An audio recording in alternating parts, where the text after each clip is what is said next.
சாமி அமைச்சர் இந்து சமய அமைச்சர் சாமி அவர்கள் சாமி கண்டென்ட் அப்படி கரெக்டாக விடுறாரு. அது உண்மையே பொய்யான்னு தெரியல. ஆனால் இப்படி டெக்னிக்கல் அப்படி இந்த டெக்னிக்கலை வச்சு நீங்கள் அடிச்சுட்டு வந்துருங்க, ரீல்ஸ் விடுறீங்க. ஆனால் நாங்கள் வந்து ரியாலிட்டியாக கொண்டிருக்கின்றோம். அமைச்சர் பேரவைத் தலைவர் அவர்களே, அந்த டெக்னிக்கை இப்போ 10 நிமிஷம் மட்டும் தான் அண்ணன் கிட்ட கற்றுக்கிட்டேன்.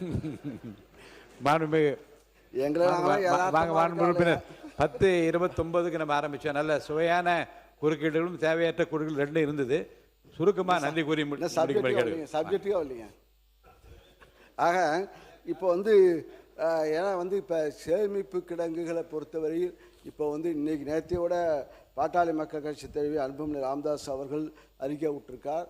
10 லட்சம் காவேரி டெல்டா பகுதியிலே நெல் மூட்டைகள் தேங்கி இருக்கிறது, 10 லட்சம் மூட்டைகள் அங்கே இருக்கிறது, வெகு விரைவில் மழை இருக்கிறது, எல்லாம் ஓப்பன் குடோனில் அடுக்கி இருக்கிறது, அங்கே நெல் ஒவ்வொரு பர்ச்சேஸ் சென்டர்லேயும் நெல் இருக்கிறது.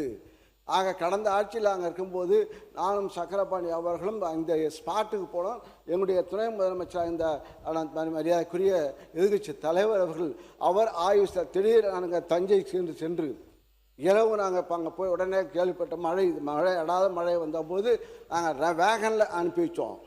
உடனே கூட 2 நேரம் மழை திடீர்னு மழை வந்த காரணத்தால் அப்பொழுது துணை முதலமைச்சர் அந்த மரியாதைக்குரிய எதிர்கட்சி தலைவர் அவர்கள் தஞ்சை சென்று அங்கே ஆய்வு செய்து உடனுக்குள்ள மாற்று ஏற்பாடு செய்து அந்த மூட்டைகளை உடனுக்குள்ள நாங்கள் மாற்றி அமைத்து வைத்தோம்.